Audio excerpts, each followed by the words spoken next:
Hi friends, रोकिलो classes में आप सभी का फिर से स्वागत है। तो अपन ने जो पिछली क्लास में बात की थी सेक्शन 82 सीआरपीसी के बारे में चर्चा कर ली थी। तो अब अपन बात करेंगे सेक्शन 83 के बारे में। तो 83 देखने से पहले एक बार 82 का रिव्यू देख लेते हैं कि 82 क्या कहना चाह रहे हैं। तो सेक्शन 82 कहता है कि फरार व्यक्ति के लिए उद्घोषणा अर्थात प्रोक्लेमेशन एंड अटैचमेंट, यानी किसी व्यक्ति को ऊपर गिरफ्तारी वारंट जारी किया जाता है तो वारंट से भी उसको कन्विट नहीं किया जा रहा है तो उसके ऊपर क्या किया जाता है, प्रोक्लेमेशन किया जाता है अर्थात डिक्लेरेशन किया जाता है। उसके ऊपर एक उद्घोषणा जारी की जाती है।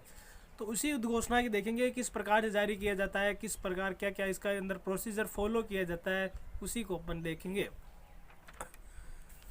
तो सेक्शन 82 कहता है कि फरार व्यक्ति के लिए उद्घोषणा, एक बार इसकी डेफिनेशन पढ़ लेते हैं फिर इसको आपसे अच्छे से समझाने की कोशिश करूंगा।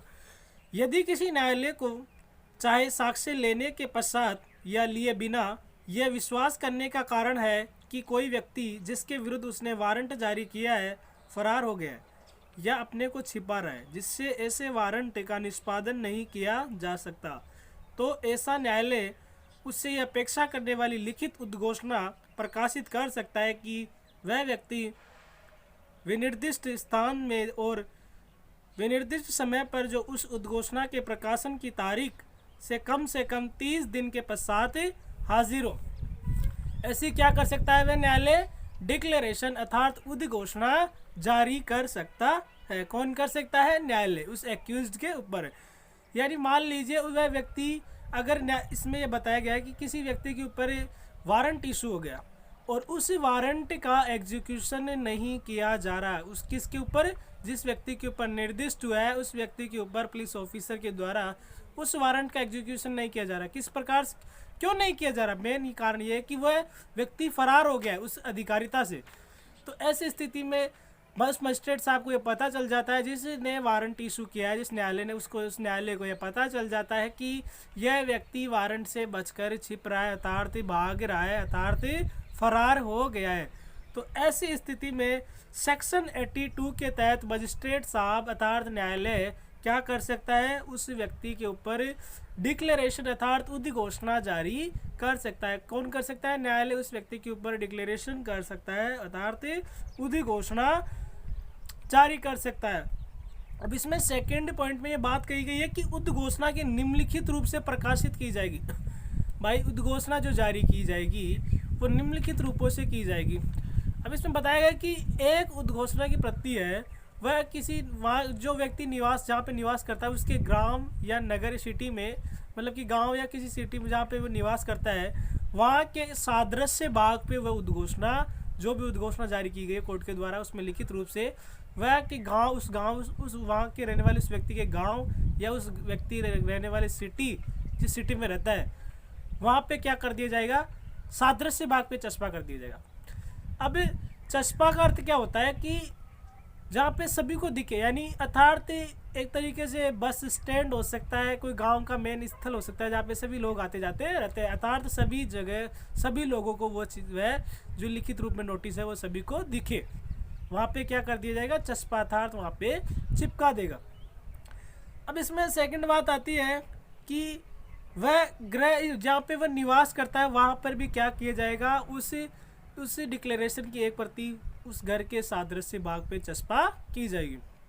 और इसमें थर्ड बात आती है कि उस न्याय, मतलब कि उसकी एक प्रति उस न्याय सदन के किसी सादृश्य भाग पर भी लगाई जाएगी। जिस न्यायालय ने वह डिक्लेरेशन जारी किया है उस न्यायालय के सादृश्य भाग पे भी एक प्रति जारी, मतलब कि वहाँ पे चस्पा की जाएगी। अब आपको ये हर एक शब्द का अर्थ समझना है तो मेरी पिछली क्लास में जाके देखिए, मैं सादृश्य, चस्पा, इन सभी का अर्थ बहुत ही डीपली से समझाया हूँ। अब इसमें फोर्थ बात आती है, यदि न्यायालय ठीक समझता है तो वह निर्देश दे सकता है कि वहाँ जहाँ पे वह व्यक्ति निवास करता है वहाँ के लोकल जुडिक्शन के, जहाँ पे लोकल एरिया है उस लोकल एरिया के न्यूज़पेपर में भी वह क्या करवा सकता है, एक प्रति उसमें प्रिंट करवा सकता है। किसकी? उस डिक्लेरेशन की, उस व्यक्ति के ऊपर जो उद्घोषणा जारी की है उस व्यक्ति की प्रति, उस डिक्लेरेशन की एक प्रति उस न्यूज़पेपर में भी दिलवा सकता है। लेकिन न्यायालय ठीक समझे तो ही यह हर व्यक्ति पे डिक्लेरेशन किसी लोकल जुरिस्डिक्शन में जारी नहीं की जाती।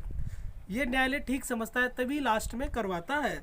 इसमें इसमें थर्ड बात आती है। सेकंड में 4 टॉप पॉइंट बताए, चारों पॉइंट देख लिए। अब थर्ड में ये देखिए क्या कहना चाह रहा है कि उद्घोषणा जारी करने वाले न्यायालय द्वारा ये लिखित कथन है कि उद्घोषणा विनिर्दिष्ट दिन उपधारा 2 के खंड फर्स्ट आई में विनिर्दिष्ट रीति से सम्यक रूप से प्रकाशित कर दी गई है। इस बात का निश्चित साक्ष्य होगा कि इस धारा की अपेक्षाओं का अनुपालन कर दिया गया है और उद्घोषणा उस दिन प्रकाशित कर दी गई थी। यानी इसमें यह कहा गया है कि इन सभी फॉर्म एक तरीके से इन सभी को फॉलो कर लिया जाता है, इन चारों कंडीशन को। फिर ये मान लिया जाता है कि न्यायालय पे उस व्यक्ति पर क्या कर ली गई है, सम्यक रूप से तामील कर ली गई है। अब अपन देखेंगे सेक्शन 83। अपना सेक्शन 82 कंप्लीट हुआ। 82 में पता चल गया कि फरार व्यक्ति पे उद्घोषणा किस प्रकार से की जाती है, अर्थात उस पर उद्घोषणा किस प्रकार से की जाती है। अब अपन देखते हैं सेक्शन 83। सेक्शन 83 कहता है कि फरार व्यक्ति की संपत्ति की कुर्की, यानी मान लीजिए फरार व्यक्ति उस पर डिक्लेरेशन अर्थात उद्घोषणा जारी करने के पश्चात भी वह नहीं आता है, कोर्ट के समक्ष उपस्थित नहीं होता है, तो ऐसी स्थिति में न्यायालय क्या करेगा, उस व्यक्ति की संपत्ति की कुर्की करेगा।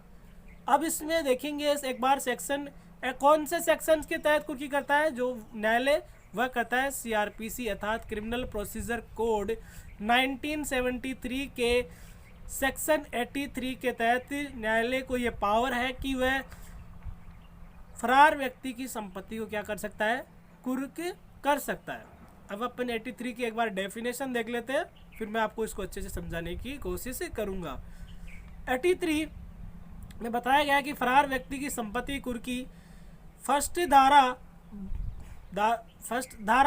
82 के अधीन उद्घोषणा जारी करने वाला न्यायालय ऐसे कारणों से जो लेखबद्ध किए जाएंगे उद्घोषणा जारी करने जाने के पश्चात किसी भी समय उद्घोषित व्यक्ति के जंगम या स्थावर अथवा दोनों प्रकार से किसी भी संपत्ति कुर्की के आदेश दे सकता है। यानी कि कब संपत्ति कुर्की की जाएगी, जब धारा 82 के अधीन उद्घोषणा जारी करने वाला न्यायालय ऐसी उद्घोषणा के पश्चात किसी भी न्यायालय के उद्घोषित, यानी न्यायालय को लग रहा है कि वह उद्घोषणा जारी करने के पश्चात भी न्यायालय के समक्ष उपस्थित नहीं हुआ, 30 दिन या 30 दिन के पश्चात भी उसको महीने 2 महीने हो गए न्यायालय के समक्ष प्रस्तुत नहीं हो रहा है, तो न्यायालय ऐसी स्थिति में कौन सा कदम उठाएगा, तो वह क्या करेगा, उसकी जो भी अचल संपत्ति है सेक्शन CRPC 82 के तहत उसकी संपत्ति को क्या करेगा, कुर्क कर सकता है। चल संपत्ति ध्यान रखना, अचल संपत्ति और अन्य संपत्ति। अब इसमें आप इनमें जो मेन अर्थ है उनका जो क्या अलग अलग है। चल संपत्ति किसे कहते हैं, जो संपत्ति चलकर किसी अन्य स्थान पे जा सकती है उसे क्या कहते हैं, चल संपत्ति। और अचल संपत्ति वो है जो एक जगह से दूसरी जगह जा नहीं सकती है। ऐसी स्थिति में इन सभी सेक्शंस के तहत न्यायालय को यह पावर होती है कि वह उसकी संपत्ति को कुर्क कर सकता है।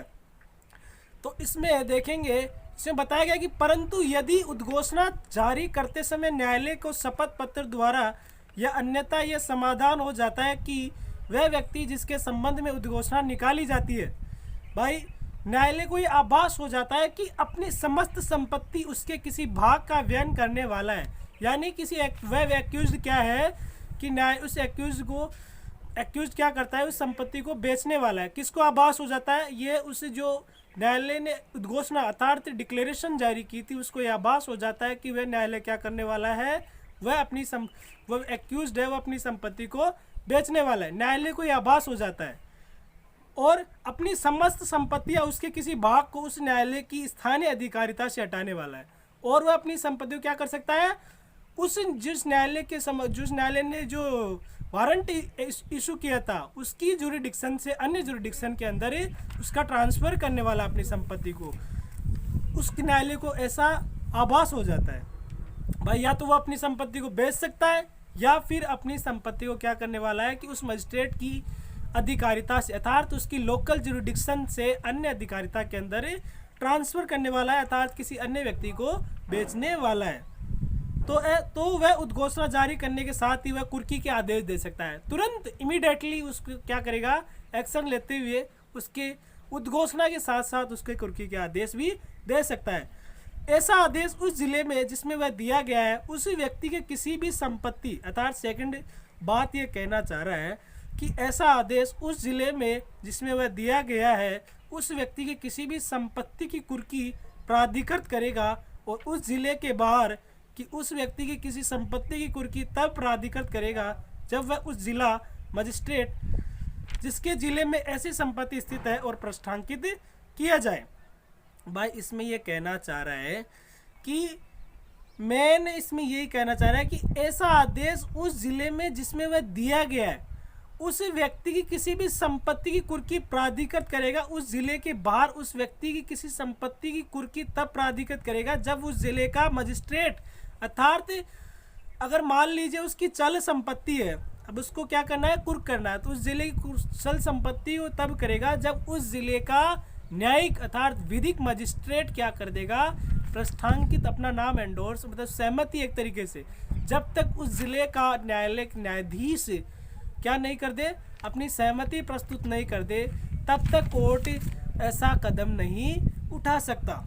यदि वह संपत्ति जिसको कुर्क करने का आदेश दिया गया है ऋण या अन्य जंगम संपत्ति हो तो इस धारा के अधीन कुर्की की जाएगी। अब इसमें जो चल संपत्ति है उसकी कुर्की किस प्रकार से की जाएगी, इसमें बताया गया है कि या तो अभिग्रहण द्वारा की जाएगी या तो उसको अधिग्रहण कोर्ट के द्वारा उस संपत्ति को अपने पास रख लिया जाएगा, और रख लिया जाए तब भी वो क्या मान ली जाती है, कुर्की मान ली जाती है, या फिर रिसीवर की नियुक्ति द्वारा की जाएगी, अर्थात किसी रिसीवर को कह दिया जाएगा कोर्ट के द्वारा कि आप इस संपत्ति को संभालिए, जब तक वह व्यक्ति फरार रहता है आप इसको संभालिए, अगर वह व्यक्ति फरार हुआ व्यक्ति जब आ जाएगा आप उस संपत्ति को लौटा देंगे। और तीसरी बात है उद्घोषित व्यक्ति या उसके निमित्त किसी भी उस संपत्ति का परिधान करने का प्रतिषेध करने वाले लिखित आदेश द्वारा दी जाएगी। थर्ड बात ये कही गई है कि ना तो उस संपत्ति को व्यक्ति खरीद सकता है ना बेच सकता है, ये लिखित रूप में क्या करेगा, कोर्ट नोटिस जारी करेगा। कौन से सेक्शंस के तहत, सीआरपीसी के सेक्शन 83 के तहत ये नोटिस जारी कर सकता है कि ना तो व्यक्ति उस संपत्ति को बेच सकता है ना किसी व्यक्ति या एक तरीके से कोई अन्य व्यक्ति उस व्यक्ति को उस प्रॉपर्टी को खरीद सकता है। अब इसमें फोर्थ बात आती है कि इन रीतियों में से सब या किन्हीं दो से की जाएगी जैसा न्यायालय ठीक समझे, या तो इन रीतियों में या तो दो या फिर इनमें से जो भी न्यायालय ठीक समझे उनमें से उसके हिसाब से न्यायालय के हिसाब से क्या की जाएगी, कुर्की की जाएगी।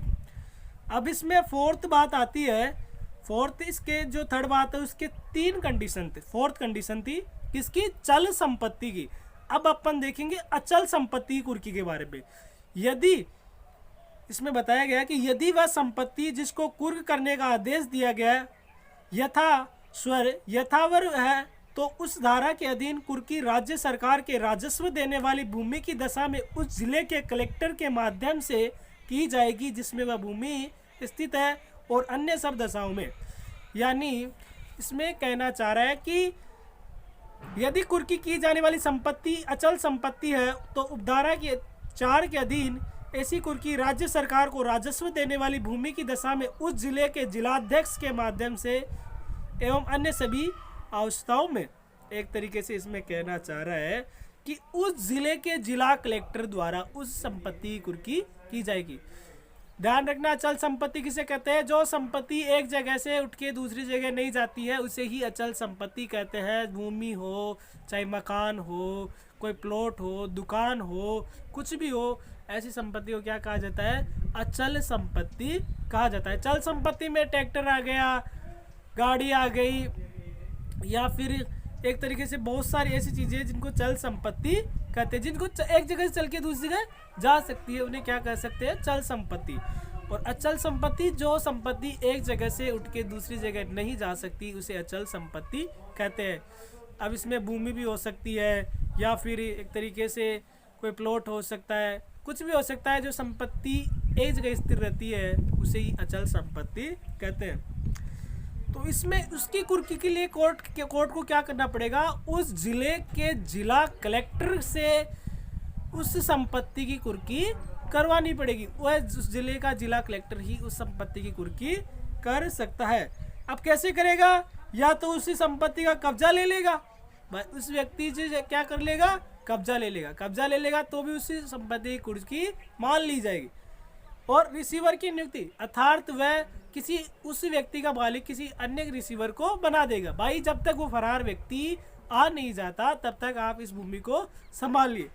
और इसमें थर्ड बात आती है कि उद्घोषित व्यक्ति को या उसके निमित्त किसी को भी संपत्ति का किराया देने या उस संपत्ति का परिधान करने का प्रतिषेध करने वाले लिखित आदेश द्वारा की जाएगी। इसमें यह कहना चाह रहा है कि जो उद्घोषित व्यक्ति है उसकी संपत्ति को ना तो कोई खरीद सकता है ना बेच सकता है। ये क्या करेगा, कोर्ट लिखित रूप से आदेश जारी कर देगा। एक तरीके से नोटिस बोर्ड चिपकाते हैं ना, वैसे चिपका दिया जाएगा।